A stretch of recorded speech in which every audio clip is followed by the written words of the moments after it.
The night was cold, the kind of chill that sank deep into your bones, but for Marcus, it wasn't just the weather that sent shivers down his spine, it was the feeling of being watched. He had been on the road for hours, his wheelchair rolling over sidewalks and bus platforms as he made his way to the one place he thought he could rest for the night. A small but well-rated hotel on the edge of town. Marcus had called ahead to make sure they had an accessible room available. The receptionist on the phone had assured him there was no problem, he just needed to arrive before midnight. He had done everything right. But as he pushed through the hotel's glass doors, feeling the warmth of the lobby against his frozen fingers, something in the air shifted. The man behind the counter, a middle-aged hotel clerk with a stiff smile, glanced at Marcus and immediately looked away, as if seeing him had ruined his night. Marcus rolled up to the front desk, his voice calm but tired. "Hi, I have a reservation under Marcus Reed."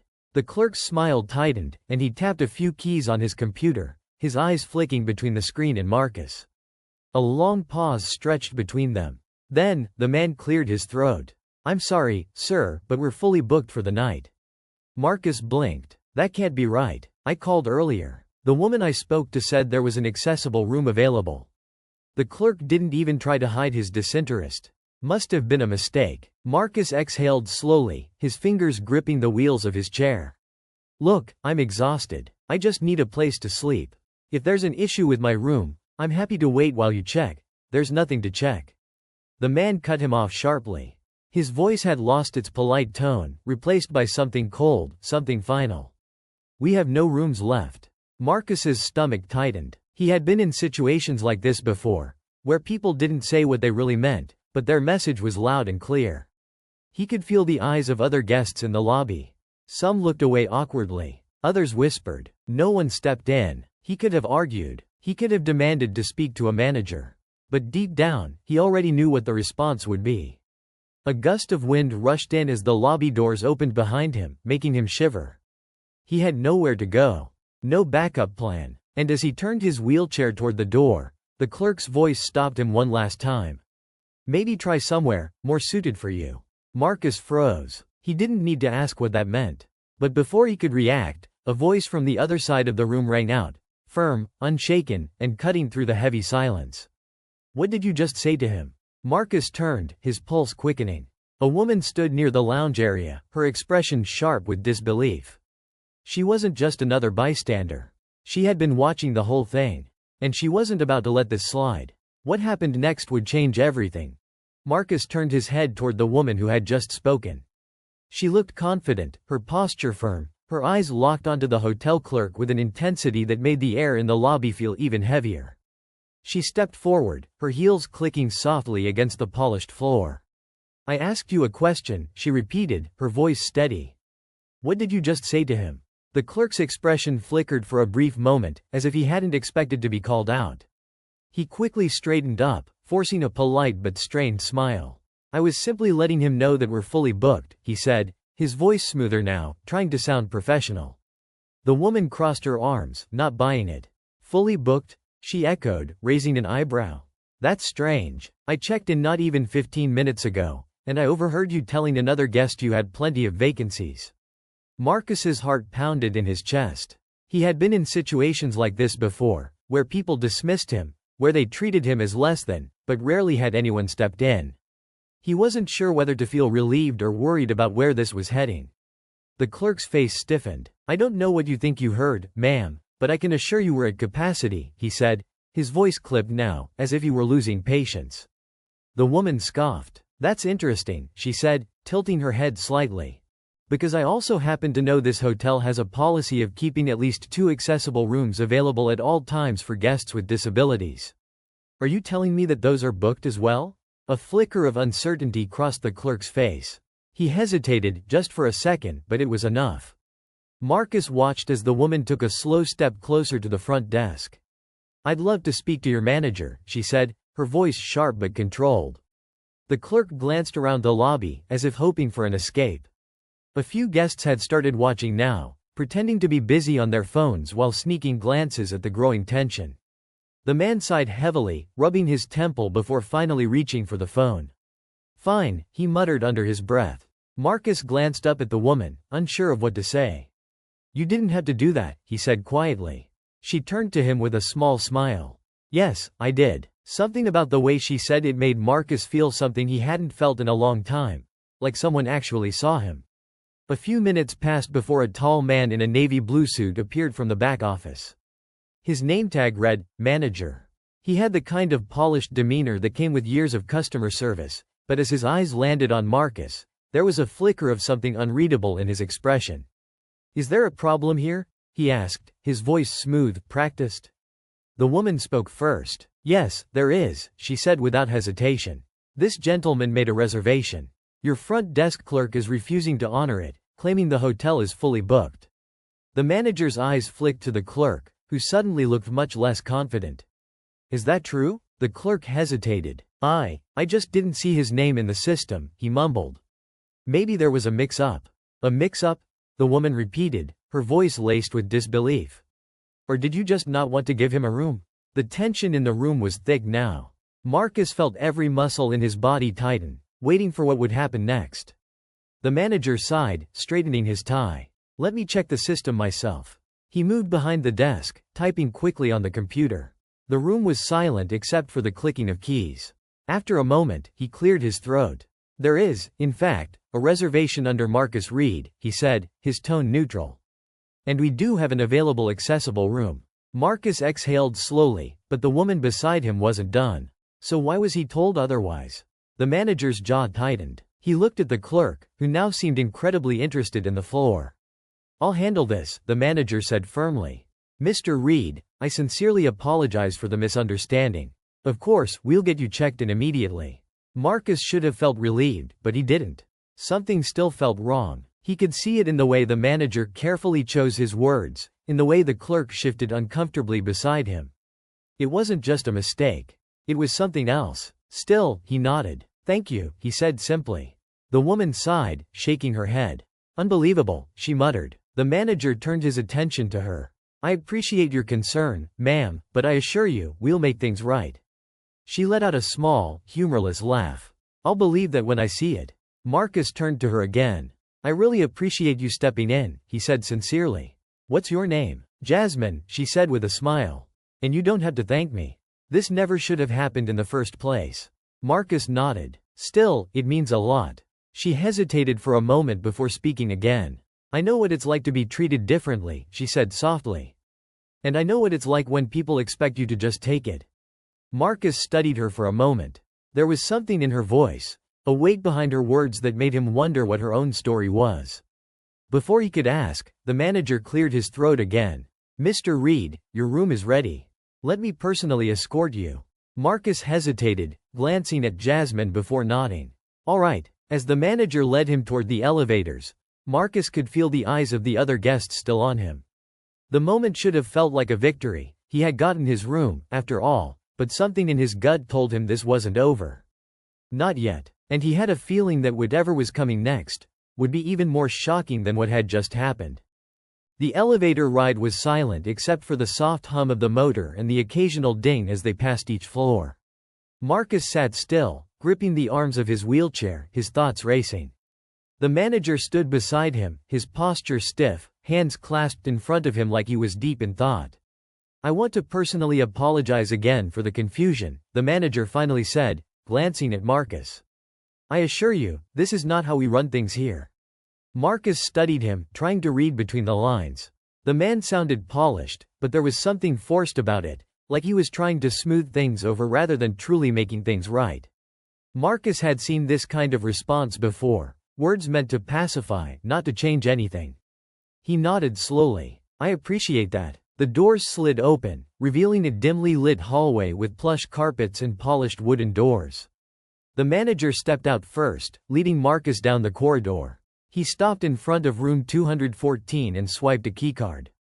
The lock clicked, and he pushed the door open. We hope you have a comfortable stay, the manager said, stepping aside. Marcus rolled in, taking in the space. It was clean, simple, with a queen-sized bed, a desk, and a bathroom with accessibility features. It should have felt like a relief, but there was still a knot in his stomach. He turned back toward the door, only to find the manager lingering. If there's anything you need, don't hesitate to call the front desk, the man added, his voice a little too careful. Then, with a polite nod, he pulled the door shut behind him. The room fell into silence. Marcus exhaled and rubbed his face. The exhaustion of the day was catching up to him, but so was the unease. Something wasn't right. That feeling hadn't left him since he first stepped into the hotel. He pulled out his phone and scrolled through his messages. He wanted to tell someone, maybe his sister, maybe an old friend, but he stopped himself. What would he even say? That a hotel clerk had tried to deny him a room? That he had a bad feeling about the whole situation? He knew how people would react. Some would brush it off, say he was reading too much into it. Others would say he should just be happy he got his room in the end. A knock at the door made him jolt. His heart pounded as he turned his chair toward the entrance. The knock came again, softer this time. Marcus hesitated before wheeling himself closer. He unlocked the door and opened it just a crack. Jasmine stood on the other side, arms crossed, looking slightly out of breath. "I knew something was off," she said. "So I stayed in the lobby a little longer after you left." Marcus frowned. "And?" She glanced over her shoulder before stepping closer, lowering her voice. "The front desk guy, the one who tried to turn you away." He was whispering with another employee. "I couldn't hear everything, but I caught a few words." She hesitated, then looked Marcus straight in the eyes. He said, "We should have just stuck to the plan." Marcus's pulse quickened. "What plan?" "I don't know," she admitted. But they looked nervous. Marcus felt a chill run down his spine. He had been right. Something was wrong. Jasmine glanced down the hall again. "I don't trust this place." "I don't think you should either." Marcus exhaled slowly, his mind racing. He didn't know what was going on, but one thing was clear. This wasn't just about a booking mistake. Something bigger was at play, and now, he was caught in the middle of it. Marcus felt his heartbeat thudding in his ears. He looked at Jasmine, searching her face for any sign that she might be exaggerating, but she was serious. If anything, she looked more concerned than he felt. He glanced down the hallway, half expecting to see the hotel staff lurking around the corner, but it was empty. He swallowed hard. "You're sure that's what he said?" Jasmine nodded. "I wouldn't be here if I wasn't." Marcus exhaled, rolling back slightly. His mind was racing, trying to piece together what this could mean. Why had they tried to turn him away? What plan could they possibly be talking about? Was this just about him, or was there something else happening in this hotel? Jasmine shifted her weight, glancing down the hall again. "I think we should get out of here," she said, her voice lower now. Marcus hesitated. The thought had crossed his mind, but leaving wasn't that simple. It was late, and he had nowhere else to go. He didn't have a car, and the nearest hotel was miles away. Even if he tried to book something else, what if they pulled the same stunt? "They want me gone," he muttered, more to himself than to Jasmine. She frowned. "Then maybe that's exactly why you should stay." Marcus looked up at her, surprised. "If they're acting this weird just because you checked in, that means there's something they don't want you to see," she continued. "Something they don't want you to find out." Marcus felt a shiver crawl down his spine. He had spent his life dealing with subtle discrimination, but this felt different. It felt personal. Jasmine straightened. "I don't know about you, but I don't like being pushed around. If something shady is going on here, I want to know what it is." Marcus let out a slow breath. He could leave, pretend none of this ever happened, or he could find out the truth. His gut told him he needed to stay. He nodded. "All right, but we need to be careful." Jasmine grinned slightly. "Now you're speaking my language." She stepped back into the hall, scanning for anyone nearby. "I'm going to poke around, see if I can hear anything else. You stay here for now, keep your door locked." Marcus wasn't entirely comfortable with the idea of splitting up, but he trusted Jasmine more than he trusted anyone else in this building. He gave her a nod. As soon as she disappeared down the hallway, Marcus shut the door and locked it. The room suddenly felt smaller, like the walls were closing in. He sat in silence, listening for anything unusual, but the only sound was the faint hum of the heater. Minutes passed. Then, something shifted. A noise. It was soft at first, like a rustling sound, coming from just outside his door. Marcus froze. Then, the doorknob jiggled. His breath caught in his throat. Someone was trying to get in. The lock held, but whoever was on the other side didn't give up right away. They tried the handle again, this time more forcefully. Marcus's pulse pounded. His hands tightened on the wheels of his chair. He stared at the door, his mind racing. Then, just as suddenly as it started, the noise stopped. Silence. Marcus stayed frozen, waiting. He couldn't hear footsteps walking away, but he knew someone had been there. He reached for his phone, his fingers trembling slightly as he typed out a message to Jasmine. "Someone just tried to open my door, asterisk." Seconds passed. Then, 3 dots appeared. "I'm coming back. Stay put, asterisk." Marcus clenched his jaw. He wanted to believe this was all a misunderstanding, but his gut told him otherwise. Something was happening in this hotel, something he wasn't supposed to see. And now, he was sure of one thing. Whoever was behind it knew he was here.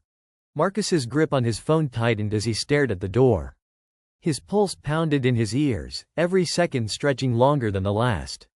He knew Jasmine was on her way back, but a part of him feared she wouldn't make it before something else happened. He had heard the doorknob rattle. He had felt the tension in the air shift. Someone had been standing right outside his room, and now, they were gone. But where? A faint sound came from the hallway. Footsteps. Not hurried, but steady, purposeful. Marcus barely breathed as he turned his chair toward the door, straining to listen. He thought about calling the front desk, but what would he even say? That someone had jiggled his door handle? That he had a bad feeling? He already knew how that would go. They'd brush it off, pretend nothing was wrong, tell him he was imagining things.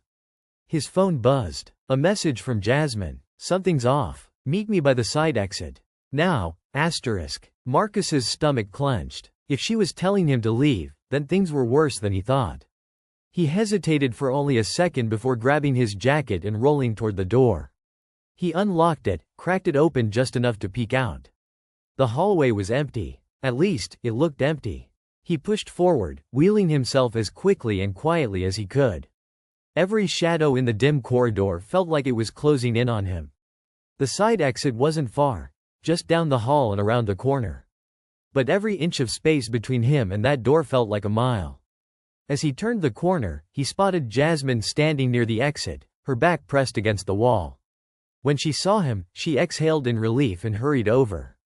"We have to go," she whispered, glancing around. Marcus frowned. "What did you find out?" Jasmine shook her head, looking uneasy. "I went back to the front desk, tried to listen in again. The clerk was gone, but I saw the manager. He was talking to someone on the phone. His voice was low, like he didn't want anyone to hear. But I caught a few things." She swallowed hard. "He said, he's still here. No, he hasn't left yet. And then he said, we should have handled it earlier." A cold wave washed over Marcus. Jasmine gripped his arm. "Marcus, they weren't just trying to deny you a room. They were trying to keep you from staying here for a reason. And now that you didn't leave, they're planning something else." Marcus's mind raced. "We should call the police." Jasmine nodded. "I thought about that. But what do we tell them? That we feel like something's off? That the manager had a suspicious phone call? They won't take us seriously unless something actually happens." Marcus clenched his jaw. She was right. Without real proof, the police would probably dismiss them. A sudden noise made them both freeze. A door clicking open. Not far. Jasmine's hand tightened around his arm. "We need to go. Now." Marcus nodded, and they moved toward the exit, but just as Jasmine reached for the handle, the door from the stairwell swung open. The hotel manager stepped through, his expression unreadable. He wasn't alone. 2 other men, both dressed in hotel uniforms, flanked him. For a moment, nobody spoke. Then, the manager smiled. But it wasn't a friendly smile. It was forced, controlled. "Mr. Reed," he said smoothly, his eyes flickering to Jasmine. "And Ms. Carter. You two seem to be in a hurry." Jasmine's fingers twitched at her side. "We were just heading out for some fresh air," she said, her voice steady. The manager nodded slowly. "I see." He took a step closer. "But before you go, I think we should have a conversation." Marcus felt his entire body tense. The way he said it wasn't a request. It was a demand. Jasmine's jaw tightened. "And if we say no?" The manager didn't answer right away. Instead, he tilted his head slightly, eyes narrowing. "That wouldn't be wise." Marcus's pulse pounded. This wasn't just about a bad customer experience anymore. They were trapped. Marcus felt his breath catch in his throat. The way the manager stood, blocking their way, with the 2 uniformed men flanking him, sent a clear message: they weren't meant to leave. Jasmine's fingers twitched at her side like she was weighing their next move, but the tension in the air was thick. The hallway felt smaller, the exit door so close yet impossibly far. The manager's forced smile didn't waver. "Now, Mr. Reed," he said, voice cool and controlled. "I do apologize for earlier. But I think there's been a misunderstanding. We'd just like to clear things up." Marcus knew a trap when he saw one. His gut screamed at him to keep moving, to push past them, to not let them get control of the situation. He had dealt with people like this before, polite on the surface, but with something darker lurking underneath. Jasmine took a slow step forward, angling herself just slightly between Marcus and the men. "There's no misunderstanding," she said. "You didn't want him here. And now you're trying to stop us from leaving. Why?" The manager's expression didn't change, but something flickered in his eyes, annoyance, maybe even frustration. "We have certain policies," he said carefully. "And sometimes, exceptions cause problems." Marcus felt his stomach twist. "Exceptions?" he echoed. The manager exhaled, like he was tired of pretending. "Some guests aren't meant to stay here. It's better for everyone that way." Jasmine's fists clenched. "And by some guests, you mean?" The manager gave her a tight smile. "Let's not be dramatic. We simply cater to a particular clientele. Those who fit." Marcus felt a wave of anger rise in his chest. He had heard coded language before, but never this blatant, never with this much quiet menace behind it. Jasmine let out a bitter laugh. "Wow, you don't even care how obvious you're being, do you?" The manager's smile thinned. "You don't understand the kind of people who stay here. It's not about you. It's about them. We keep things the way they should be." Marcus's fingers curled around the wheels of his chair. "And if we don't leave quietly?" The two uniformed men stepped forward slightly, shifting in a way that made the threat clear. Jasmine's eyes flickered toward Marcus. She was waiting for his call. Marcus made his decision in an instant. He turned his chair slightly, angling his body as if he was conceding, as if he was about to back down. The manager relaxed just slightly. That was his mistake. In a flash, Jasmine moved. She grabbed the nearest fire alarm and yanked it down. The hall erupted with a blaring siren, red lights flashing along the walls. The two uniformed men jumped in surprise, the manager's expression twisting into pure fury. But the moment of chaos was all the time Marcus needed. He pushed forward, rolling straight toward the exit door. Jasmine was right behind him, shoving past one of the startled men as she slammed into the door's crash bar. It burst open, letting in the cold night air. "Go," she shouted. Marcus didn't hesitate. He rolled forward, his arms burning as he pushed himself as fast as he could. Jasmine sprinted beside him, her breaths sharp and quick. Behind them, the manager's voice barked orders, the hotel staff scrambling, but the fire alarm had done its job. Other guests were beginning to step out of their rooms, confused, blocking the hallway. The men couldn't follow them without making a scene. They reached the parking lot, Jasmine whipping out her phone. "I'm calling the cops," she panted. Marcus nodded, his heart still racing. His body was tense, his mind still processing everything that had just happened. He looked back at the hotel, at the manager now standing just outside the door, his face twisted in rage. He wasn't used to losing. But tonight, he had. Jasmine turned to Marcus, her phone pressed to her ear. "You okay?" Marcus let out a shaky breath. "Yeah," he said. Then, with a small, tired smile, "But I don't think they'll be getting a 5-star review." Jasmine let out a breathy laugh as sirens wailed in the distance. The night wasn't over yet. But one thing was clear. They weren't the ones who had to be afraid anymore. The wail of sirens grew louder, cutting through the crisp night air. Marcus sat in his chair, his breath still uneven, his mind replaying the last few minutes over and over again. Jasmine stood beside him, phone still in hand, pacing slightly as she watched the flashing lights of the approaching police vehicles. Neither of them spoke, but they didn't have to. They had made it out. The hotel manager hadn't moved from the doorway. He stood rigid, his face barely visible in the dim glow of the parking lot lights. Even from a distance, Marcus could feel the weight of his glare. He wasn't afraid, he was furious. Furious that his control had slipped, that things hadn't gone the way he had expected. But there was nothing he could do now. Not with the police pulling up. As the first patrol car came to a stop, an officer stepped out, his sharp gaze flickering between Marcus, Jasmine, and the hotel entrance. He approached quickly, his expression calm but focused. "We got a report about a disturbance," he said, scanning their faces. "What's going on here?" Jasmine stepped forward first. "We need to file a complaint," she said, her voice steady but laced with frustration. This hotel has been trying to get rid of Marcus since he arrived. They denied him a room, harassed him, and just now tried to keep us from leaving.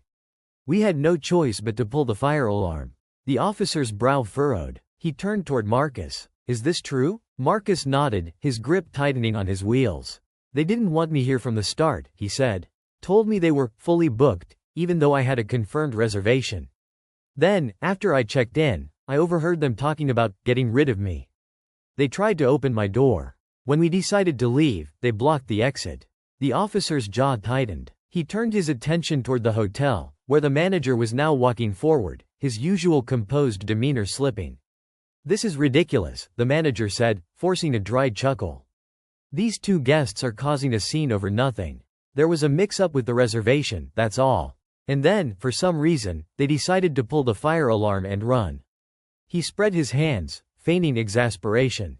"We were simply trying to have a civil conversation with them." Jasmine scoffed. "Oh, now you want to be civil?"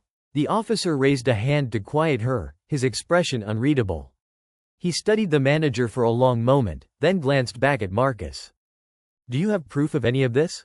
Marcus hesitated. Then, slowly, he pulled out his phone. "I recorded the conversation," he said. The manager's face paled slightly.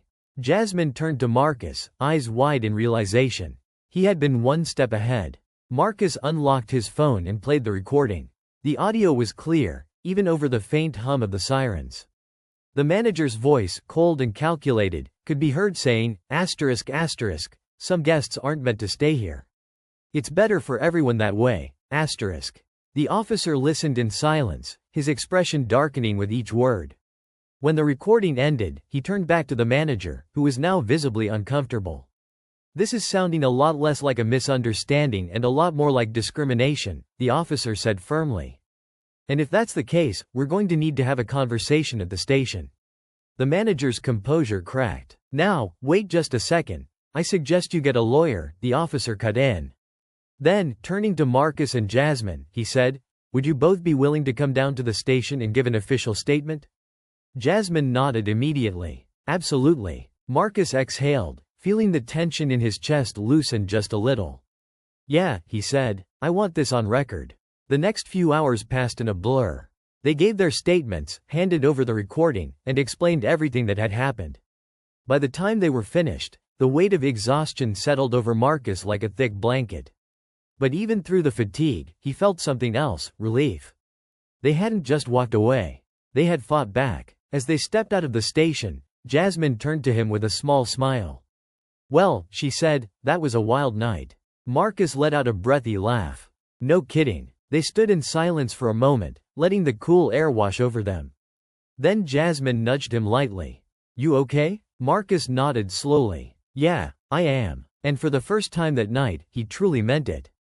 A few days later, news broke about the incident. Reports surfaced about the hotel's history of discrimination, stories from other guests who had experienced similar treatment. Marcus's recording had been the final piece of evidence needed to push for legal action. The hotel faced a full investigation, and the manager, well, he was out of a job. Marcus sat at home, scrolling through the news articles, the comments pouring in. Some people were outraged, others shared their own experiences. And then, there were messages from strangers, people thanking him for speaking up, for not backing down. Jasmine called later that evening, her voice full of energy. "You seeing this?" she asked. "People are actually talking about it."